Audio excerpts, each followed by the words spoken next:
귀한 우리 광주중앙교회가 늘 사랑이 넘치고 늘 평안이 넘치는 교회가 되길 원합니다. 또한 이 시간 하나님 말씀을 통하여서 그 말씀의 은혜가 우리 성도들의 각 삶에서 풍성히 넘치시길 축원합니다. 아멘. 성경에는 많은 인물들이 나옵니다. 하나님은 사람을 사용하셔서 하나님의 뜻을 하나님께서 온전히 전하고자 하는 것들을 분명히 보여주십니다. 오늘 베드로 얘기를 잠깐 하면, 베드로는 누구입니까? 베드로는 어부였고 어찌 보면 예수님의 수제자로서 공생의 3년 동안 열심히 따라다녔던 사람 중에 하나였습니다. 또한 예수님의 기적과 기사를 너무 많이 봤고, 또한 예수님 앞에서 자신은 예수님은 마태복음 16장 16절에 보면 주는 그리스도시요 살아계신 하나님의 아들이십니다. 예수님은 메시아가 되시고 기름 부음 받은 자로서 이 땅에 오시는 하나님의 아들 되십니다. 그 아름다운 신앙 고백을 했던 이 베드로, 근데 그 베드로는 다혈질이었고 성질이 불같았고 조금만 자신의 생각대로 그대로 행동했던 사람 아닙니까? 심지어 예수님이 십자가에 못 박히기 전 대제사장 앞에서 재판을 받기 전에 계속적으로 따라다녔지만 그 여자 하인의 말에 3번이나 부인하지 않습니까? 나 예수님 모른다. 예수님과 함께 다닌 당이 아니었다. 그렇게 예수님을 고백했던 자, 3년 동안 예수님을 따랐던 제자 중에 제자였던 베드로, 그런데 어려움 앞에, 곤란 앞에 자신의 목숨을 해야 할 수 있는 그런 상황에 놓였을 때 예수님을 부인했던 그런데 그를 예수님이 찾아오셨죠. 찾아오시면서 내 양을 치라, 내 양을 먹이라, 베드로에게 사명을 주셨습니다. 그 사명을 가지고 살았던 베드로가 오늘 유대인들과 예루살렘에 사는 사람들 앞에서 담대하게 선포하는 모습을 볼 수 있습니다. 오늘 본문은 신약교회가 출발했던 성령 강림 사건, 성령이 오셔서 많은 기적들과 이적들을 보여주었죠. 특별히 다른 나라의 언어를 통해서 방언하는 그 모습을 본 유대인들이 놀라며 조롱하며 심지어 그들을 향해서 술에 취했다, 그들이 새 술에 취했다라고 말하고 있는 그들을 향해서 아니다, 이 일은, 이렇게 일어난 일은 구약 성경을 인용해서 구약 성경에 나온 그대로 그 예언이 이루어졌고, 그 예언의 중심 내용은 바로 예수 그리스도가 이 땅에 오셨고 죽으셨고 부활하셨을 뿐만 아니라 승천하셨다는 것을 분명하게 설교하고 있습니다. 오늘 말씀의 제목은 베드로의 설교의 첫 번째 부분입니다.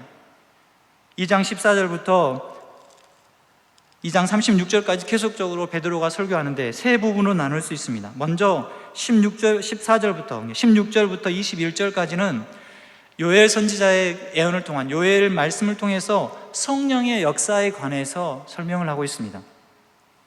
그리고 두 번째는 22절부터 32절까지는 다윗의 예언을 통해서 시편 16편 8절부터 11절 말씀을 인용해 가지고 메시아 되신 예수 그리스도가 죽으시고 부활하실 것을 선포합니다.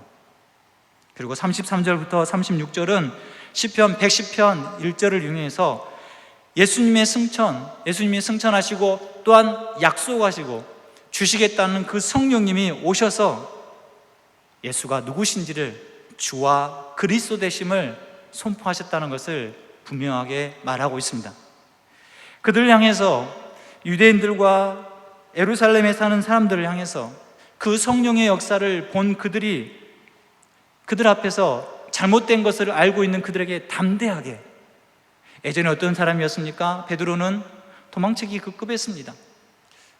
마찬가지입니다. 성령을 받기 전에 베드로의 모습은 늘 피하고 숨었을 것입니다. 여전히 지금 이 초대교회가 세워지는 그때에도 예수 믿는 것 때문에, 예수를 따르는 사람이라면 심지어 죽임을 당하고 그 공동체에서 분리를 당하고 직장을 가질 수 없고 일을 할 수 없는 상황에 놓여 있는 그 상태에도 불구하고 담대하게 그렇게 행할 수 있었던 이유는, 예수님을 온전히 전할 수 있었던 이유는 바로 성령 충만했기 때문에 가능한 것입니다. 14절을 보면 다시 보면 베드로가 11사도와 함께 서서 소리를 높여 이르되 유대인과 예루살렘에 사는 모든 사람들아 이 일을 너희로 알게 할 것이니 내 말에 귀를 기울이라. 지금 일어난 성령 임한 사건을 너희에게 다시금 내가 알게 할 테니까 너희는 귀를 기울이라. 이제 죽음을 두려워하지 않습니다. 이제 그들의 눈을 두려워하지 않습니다. 그들의 핍박을 두려워하지 않는 것입니다. 무엇 때문입니까? 성령을 의지하고 성령 충만함을 받았기 때문입니다. 성령이 임한 땅에서 환경이 변하고 상황이 변하는 것은 아닙니다. 우리는 가끔 기도할 때 보면 내 상황을 어떻게 해주세요? 내 환경을 바꿔주세요. 그런데 그 상황과 형편 가운데 하나님이 원하시는 것은 무엇입니까? 그 상황과 형편이 있지만 너가 누구를 더 의지하느냐? 나를 의지하느냐? 세상을 의지하느냐? 세상의 법을 의지하느냐? 세상의 습관을 의지하느냐? 선택하라. 우리는 누구를 의지하겠습니까? 하나님을 의지하는 것입니다. 베드로는 그와 같은 것입니다. 하늘의 능력이 부어지자 상황을 변화달라고 환경을 바꿔달라고 말하는 것이 아니라 하나님의 뜻에 따라서 두려워하지 않고 담대하게 복음을 전했고 또한 그들에게 너희들이 잘못 알고 있다, 잘못 생각하고 있다 꾸짖고 또한 설교합니다. 15절에 보면 때가 제3신이 너희 생각과 같이 이 사람들이 취한 것이 아니라 3시라는 표현은 오전 9시를 이야기합니다. 왜 그들이 그렇게 이야기하냐면 베드로가 그렇게 이야기하냐면 유대인과 예루살렘의 사람들이 2장 13절에 보면 또 어떤 이들은 조롱하여 이르되 그들이 새 술에 취하였다 하더라. 술에 취했다. 아침 9시부터 술에 취하였다라고 이야기하는데 보통 유월절이나 오순절 같은 명절에 보면 유대인들이나 예루살렘 성전에 온 사람들은 보통 아침 10시까지 금식을 하게 됩니다. 그러니까 지금 시각이 오전 9시니까 어떻게 술을 먹을 수 있고 어떻게 그렇게 취할 수가 있느냐? 그게 아니다. 그건 말도 안 된다. 베드로가 그렇게 말하는 이유는 그들이 술을 취했다 이 부분을 떠나서 이것은 성경에 나와 있는 예언대로 이루어졌다 이것을 말하는 것입니다.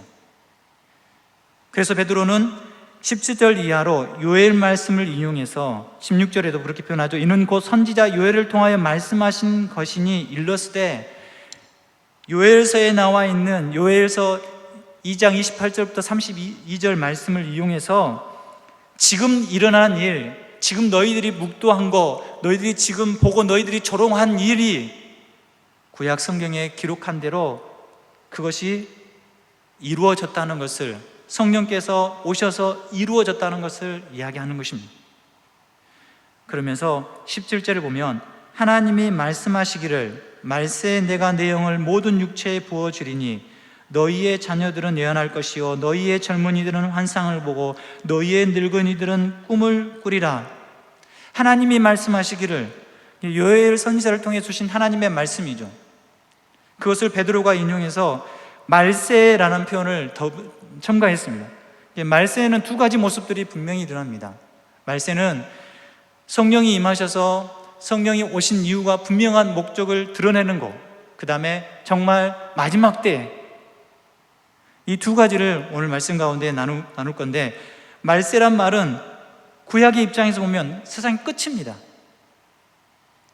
그러나 여기서 베드로가 말하는 그 말세의 의미는 메시아가 오시는 때, 메시아가 와서 마지막 때, 심판의 마지막 때를 이야기하지만 베드로는 주님이 오신 때부터 다시 재림하기 전까지, 이 말은 베드로가 말하는 말세의 그 시간의 개념은 바로 예수 그리스도가 중심인 것입니다. 예수 그리스도가 오셔서, 이미 예수 그리스도가 오셔서 그 예수 그리스도를 믿고 따르는 자의 삶이 어떤 삶을 살아야 될지, 그러나 아직 마지막 때 아직 이루어지지 못한 것들이 있음을 알고 그때를 향해서 우리가 여전히 예수 그리스도를 믿고 복음을 전하며 또한 그 길을 걸어가는 자의 삶을 살라는 것입니다. 그것이 말세의 마지막 때를 이야기하는 것입니다. 이미 예수님이 오셨습니다. 메시아가 오셨습니다. 그러나 여전히 유대인들과 예루살렘에 살았던 자들은 믿지 않았습니다. 지금도 믿지 않습니다.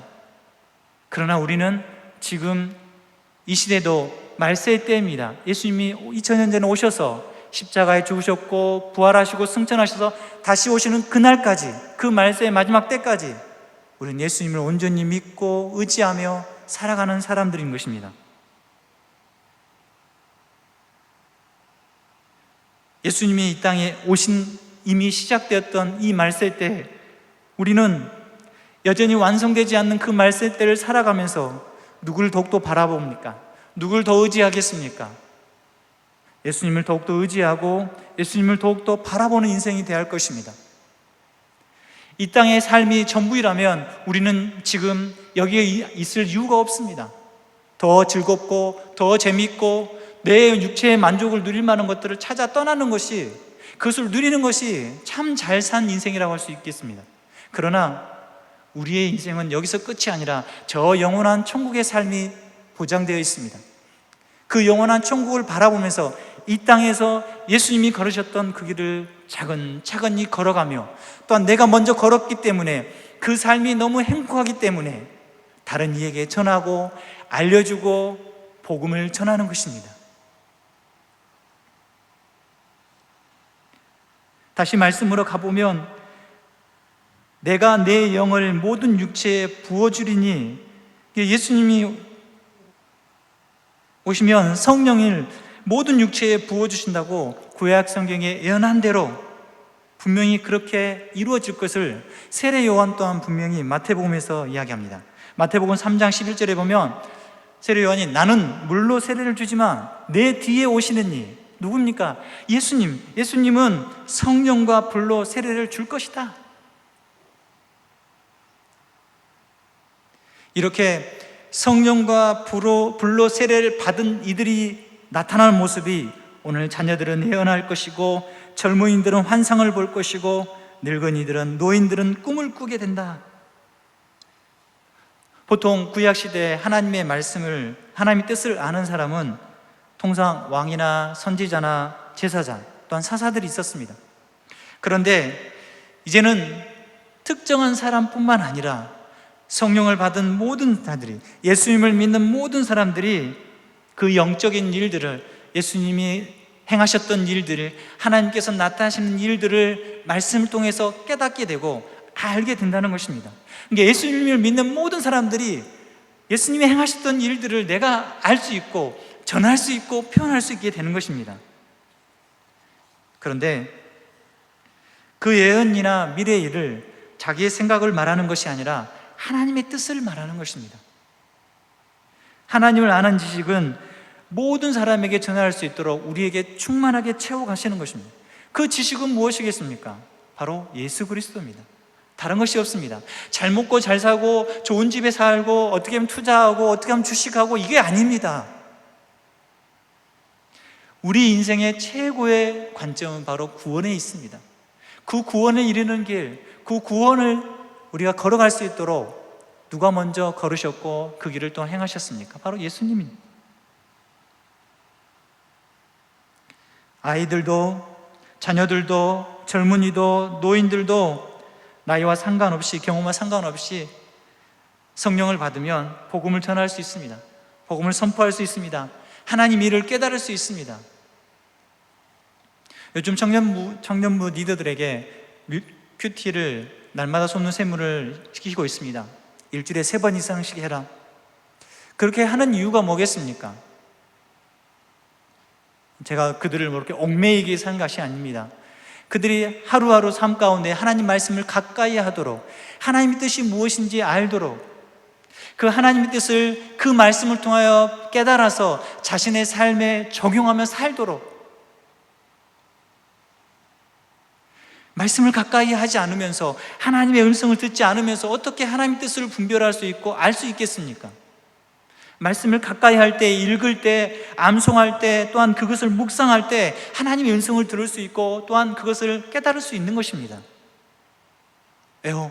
우리 가운데 성령님이 계시기 때문에, 성령님께서 우리 가운데 그 말씀을 깨닫게 하실 수 있기 때문에 점점 말씀을 가까이 하는 훈련들이 약해지고 있는 현실 가운데 있습니다. 듣는 데 익숙합니다. 코로나 시대 때문에 영상으로 보는 것들이 너무나 익숙해졌습니다. 눈으로 듣는 거 그냥 끝납니다. 묵상하지 않습니다. 더 깊이 묵상하지 않습니다. 심지어 말씀을 가지고 한 주일 동안 그렇게 살아보고자 다짐하는 그런 시간들이 점점 줄어들고 있습니다. 성령을 받은 사람이라면, 성령과 함께하는 사람이라면 그 말씀을 가지고 늘 도전하고 또한 그 말씀을 묵상할 것이며 되새길 것입니다. 오늘 우리에게 주신 말씀이 무엇이었습니까? 내게 주신 말씀이 어떤 것이었습니까? 그것을 생각하면서 일주일 동안 살아가는 것입니다. 그렇게 살아갈 때 예수님을 만난 자처럼 살 수 있는 것이고 예수님을 증거하는 자처럼 살 수 있다는 것입니다. 그럴 때 예언하고 환상하고 꿈을 꾸는 것들이 우리의 일상이 될 수 있는 것입니다. 그렇지만 하나님을 의지하지 않고 말씀을 가까이 하지 않고 기도하지 않는데 어떻게 그런 것들이 가능하겠습니까? 귀한 하나님의 사람들, 하나님 말씀을 가까이 하시길 바랍니다. 기도에 집중하시길 바랍니다. 마음을 쏟아 들으시길 바랍니다. 그러면 여러분 가운데 오늘 이 말씀처럼 예언과 환상과 꿈이 여러분 삶 가운데 하나님 말씀을 분별할 수 있고 하나님 말씀을 깨닫는 은혜가 있게 될 줄 믿습니다. 할렐루야. 그런데 이 자녀, 젊은이, 늙은이 뿐만 아니라 18절에 보면 그때 내가 내 영을 내 남종과 여종들에게 부어주리니 그들이 예언할 것이요. 그들도 예언하는데 남종과 여종입니다. 그때라는 표현을 썼네요. 원문상으로 보면 그리고 심지어, 그리고 이들도 있지만 심지어 받지 못할 것 같은 이들 사람들도, 그 사람들이 누굽니까? 남종과 여종입니다. 여기서 남종과 여종은 평생 노예로 살았던 사람입니다. 돈을 벌기 위해서 일정 기간 동안 다른 집에 가서 섬기는 그런 노예가 아닙니다. 그냥 태어날 때부터 죽을 때까지 종입니다. 하찮고 아무 능력이 없고 아무것도 가질 수 없는, 어찌 보면 인간 취급을 받지 못하는, 돈에 팔려가고 돈에 쉽게 사들일 수 있는 그런 노예를 이야기합니다. 그런데 이런 종들에게도 성령이 임하면 그들도 예언할 수 있다라고, 예언할 수 있다. 그러면 17절은 나이와 지위와 관계없이 성령을 부어주신다면 18절에는 신분이나 성별의 차이가 없이 성령이 부어주신다는 겁니다. 인간 취급도 못 받는 남종이나 여종들도 하나님께서 쓰임받은 인생이 된다는 것입니다. 이게 인생의 높고 낮음의 문제가 아닌 겁니다. 아무리 밑바닥 같은 인생이도, 아무리 없는 인생이라도, 아무것도 가질 것도 없는 인생일지라도 예수님을 만나면 그 인생이 달라집니다. 우리 하나님은 누구나 만나주시고 누구라도 자신을 의지한 자를 변화시켜 주실 것이고 누구라도 붙잡아 주셔서 자신의 사람으로 사용하여 주실 줄 믿습니다. 그런데 너무나도 안타까운 게 그렇게 구분이 없이 성령이 임하시는데 교회에서 왜 우리는 구분할까요? 교회에서 편을 나누고 끼리끼리가 되고 팔을 나누고 인간의 연약함 때문이지 않겠습니까? 죄된 모습 때문이지 않겠습니까? 성령님은 나이나 지위나 신분이나 성별에 상관없이 부어주시는데 왜 우리는 그 받은 사람으로서 구분하고 편을 나누고 끼리끼리 모입니까?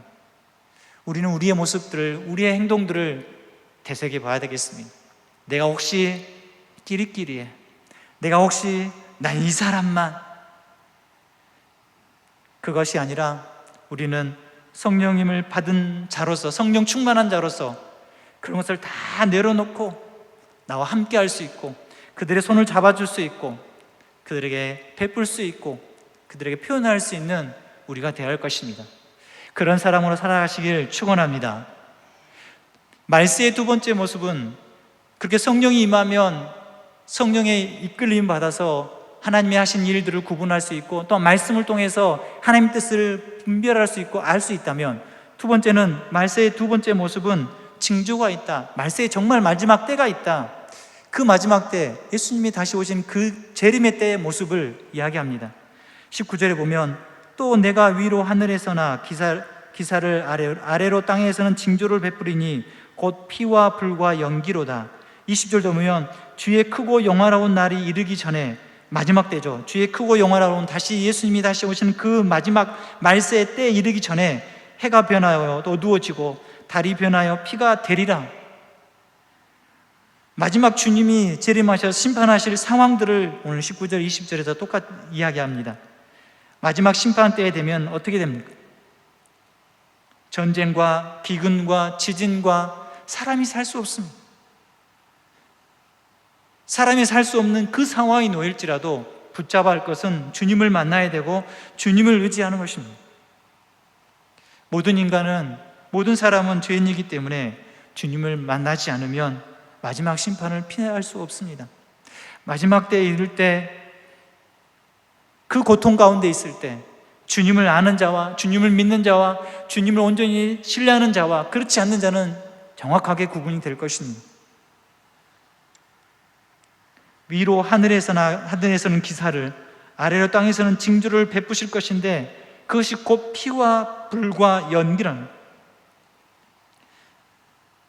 예수님도 마지막 때를 설명할 때 마태복음 24장 7절에서 8절에 보면 민족이 민족을, 나라가 나라를 대적하고, 서로 대적한다는 거예요. 전쟁합니다. 서로 싸웁니다. 다툽니다.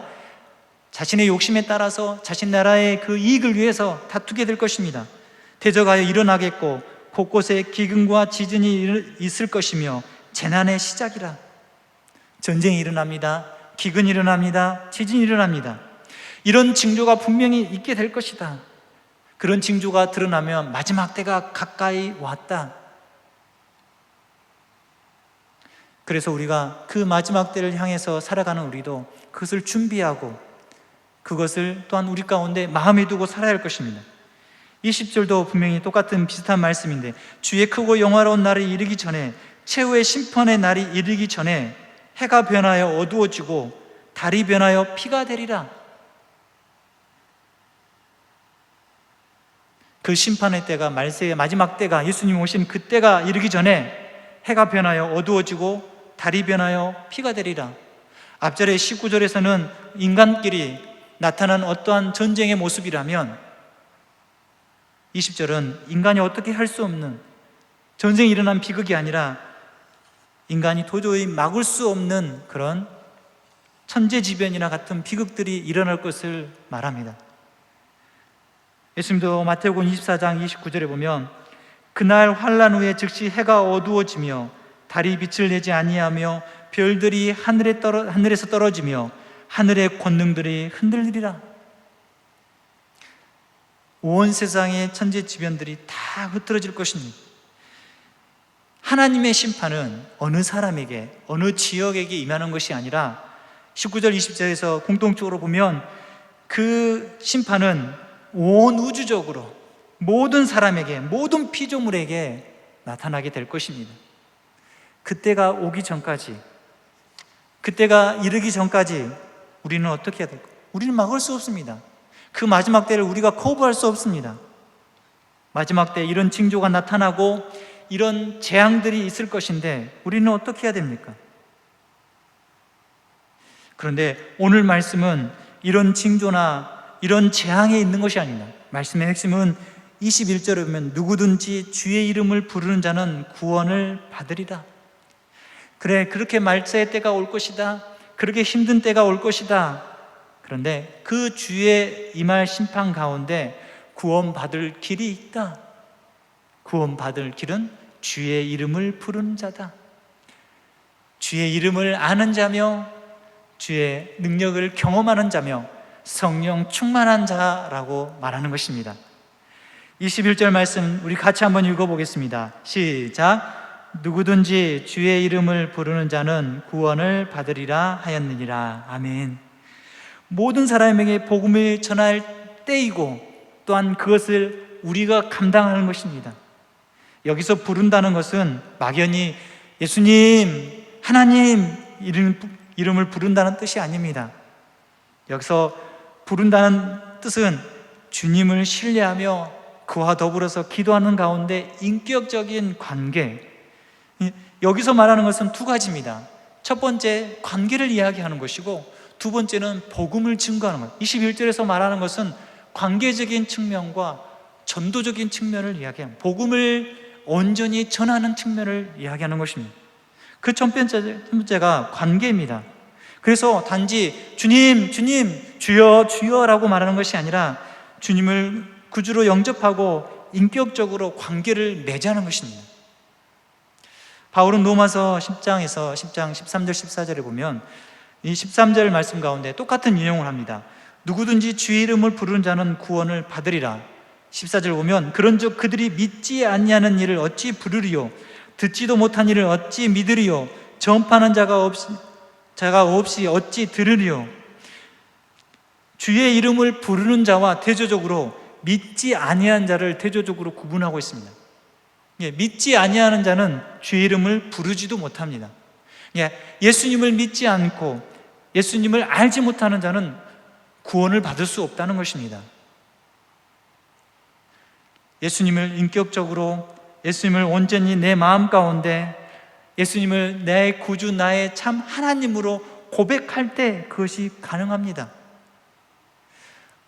물론 저도 두렵습니다. 마지막 때, 말세 때 어떻게 될지, 정말 내가 만약 그때까지 살아있다면 그것을 견뎌낼 수 있을지. 근데 그 심판을 아무도 피할 수 없는데, 그러나 우리는 그런 심판이 무섭고 두려울지라도 우리에게 구원을 주신 그 예수님을 온전히 붙잡고 나아가는 길이 최고의 방법이고 최선의 길이라는 것입니다. 누구든지 주님을 만나서 주님과 인격적인 교제를 하고 주님의 이름을 부르면 그 하나님의 구원이 우리 삶 가운데 늘 이루어질 줄 믿습니다. 왜냐하면 우리를 자녀 삼았기 때문입니다. 요한복음 1장 12절에 보면 영접하는 자 곧 그 이름을 믿는 자들에게 하나님의 자녀가 되는 권세를 주셨으니, 영접하다는 것은 모셔드린다는 것입니다. 예전에 섬겼던 교회에서 대학부를 섬길 때 제가 대학부 리더들을 교육하는데 이 말씀을 암송하면서 이 말씀의 뜻이 무엇이냐고 물은 적이 있습니다. 그런데 그 영접이란 단어를 모르는 지체들이 많이 있었습니다. 물론 어려운 단어일 수 있겠지만 내 마음에 모셔드리는, 잘 설명했습니다. 마음에 모셔드리는. 그런데 정말 너희들이 교회를 10년이고 또한 임요건인데 정말 예수님을 마음 가운데 모셔드렸느냐? 심지어 임요건 중에서 몇 명이 그것을 받아들이지 못하고 있는 것입니다. 교회를 오래 다녔다고 해서, 교회의 어떤 리더라고 해서, 교회에서 어떤 직분을 맡았다고 해서 정말 예수님을 인격적으로 그 마음에 모셔드리지 못한 사람이 있다는 것을 보게 되었습니다. 혹 우리는 안 그렇습니까? 우리는 매 주일마다 하나님을 예배하고 우리는 교회 가운데 어떤 직분을 받아서 우리는 어떤 일에 또한 리더로서 부름받았는데 정말 예수님을 인격적으로 내 마음 가운데 모셔드려서 내 인생의 주인을 주님이라고 고백하고 주인이라고 고백하고 살아가고 있는지,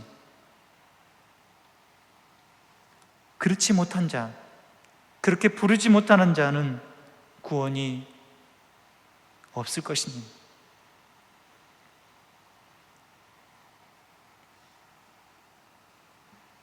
하나님의 자녀를 권세를 누리는 것은 정말 제대로 예수님을 내 마음 가운데 모셔드리고 온전히 신뢰하는 것이 바로 우리가 가야 할 길이고, 그것을 누가 이루셨습니까? 바로 하나님께서 이루셨습니다. 우리는 그것을 믿는 것입니다. 두려워 떨리는 마음이 있지만 죽음이나 종말의 때의 고통이 두려운 것이 아니라 주님을 기다리는 그 마음이 변치 않도록, 마지막 때까지 끝까지 그 변치 않도록, 내가 어느 순간에 죽더라도 나는 주님밖에 없습니다라고 고백하는 그 고백이 흔들거리지 않도록 우리는 기도하고 가야 할 것입니다.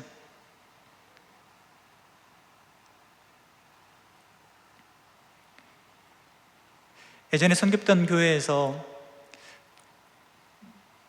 저를 35년 이상 다니시는 분이 전도되어 왔습니다. 이제 제가 그분을 이제 양육해야 되는 입장이어가지고 만났는데, 정말 예수님을 그때까지 정말 모르는데 그냥 들어서 알고 있죠. 주위에 예수님을 교회를 다닌 사람들이 있었지만, 내가 정말 예수님을 믿고 나 보니까 그분의 말이었습니다. 정말 행복하다, 정말 기쁘다. 이때껏 내가 어떤 정성을 들이고 내가 어떤 노력을 통해서 이루어지는 것들은 보였던 모든 것들이, 그런 것들이 다 소용이 없구나. 내 마음에 평안을 주고 내 안에 기쁨을 주는 분은 부처가 아니라 예수님이구나. 그분의 삶을 제가 보았습니다. 새벽에 나와서 기도하시고, 물론 아직 그 35년 동안의 생활 동안에 쌓였던 그 모습이 남아있기는 합니다. 기도하는 모습도 보면 진짜 거기 절에 가듯이 하시긴 합니다. 그런데 그 마음은, 옆에서 보면 그 마음은 정말 하나님을 사랑하고자 싶고 정말 예수님을 닮고 싶은 그 마음들을, 그 모습들을 보게 됩니다. 예수님을 정말 믿으면 이전의 삶들이, 그 과거의 삶들이 나를 얽매이는 것이 아니라 이젠 새로운 삶이 되는 것입니다. 주님께 매어있고 주님을 바라보는 것입니다. 아무리 내 상황이 힘들고 어렵고 곤란하고 어려울지라도, 넘어질지라도 나는 주님밖에 없습니다. 남유다가 멸망의 길을 걷고 있을 때 하박국 선지자가 자신의 상황, 자신의 나라, 자신의 그 모든 민족들의 상황이 정말 처절하고 힘들더라도, 정말 내게 아무것도 없습니다. 그런데 내게 아무것도 없을지라도 난 여호와로 말미암아 즐거워합니다. 나의 구원의 하나님으로 말미암아 나는 기뻐합니다. 세상을 보면 악인이 승리하는 것 같고 악인이 잘 되는 것 같고 거짓을 임쌓는 사람들이 떵떵거리며 살고 거짓을 행하는 사람들이 더 자유로운 것처럼 보이고 잘 사는 것처럼 보이는 이 시대 가운데, 그러나 하나님이 이 세상을 주관하십니다. 하나님이 이 세상의 주관자가 되어 주십니다. 그들을 벌하실 것이고 그들을 채찍질하실 줄 믿습니다. 그들이 가진 것을 보는 것이 아니라 나에게 향하신 그 하나님의 구원을 보시길 바랍니다. 나를 향하신 그 하나님의 사랑을 간증하시길 바랍니다. 그것이 말세를 살아가는 우리의 모습일 것입니다. 성령 받은 자의 삶일 것입니다. 코로나 시대 가운데 이상한 소문들이 분명히 있습니다. 백신을 맞지 말라, 마지막 때가 이르렀다, 그런 소문에 휘둘리지 마시고 우리는 여전히 주님이 오신 그날을 바라보면서 내가 가야 할 길은 주님을 의지하고 주님의 말씀을 따라서 복음을 전하고 내 삶 가운데서 부활의 증인된 자의 삶은 무엇이겠습니까? 그 고난의 십자가를 지는 것입니다. 나를 힘들게 하고 어렵게 하는 문제들 앞에서 그것이 고통이 아니라 내가 믿는 것 때문에 누릴 수 있는 최고의 행복이라고 느끼며 어렵고 힘들지만 그 길을 걸어가시길 바랍니다. 그리고 내가 누릴 수 있는 것들을, 예수님 믿기 전에 누렸던 것들을 다 내려놓고 그때가 좋았지가 아니라 지금이 더 좋지, 그때 누릴 수 있는 것들이 정말 많았지, 친한 친구들 많았고 할 수 있는 것도 정말 많았지라고 보지 마시고 지금 내가 누리는 것들이 너무 많지, 내가 지금 하나님과 함께 하지,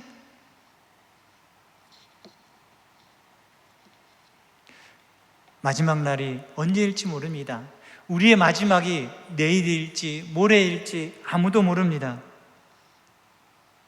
그렇지만 그 모르는 날 낙심하며 사는 것보다 늘 주를 의지하며 주를 바라보면서 오늘도 걸어가시길 바랍니다.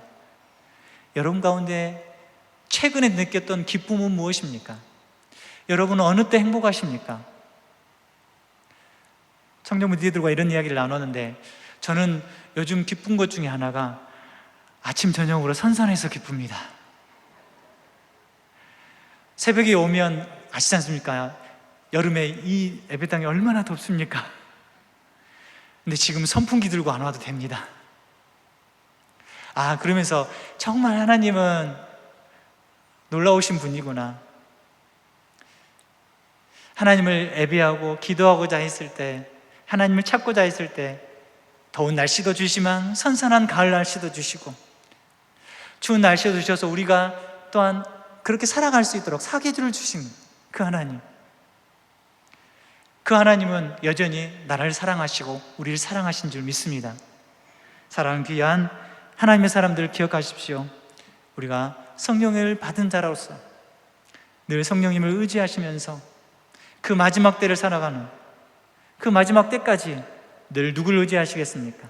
주님을 의지하시고 주님을 닮아가시고, 주님을 의지하고 닮아간다면 그때는 그 우리가 걷는 그 고난의 십자가도, 그 모습도 담대하게 당당하게 받아들이고 나아가시는 귀한 하나님의 사람 되시길 축원합니다.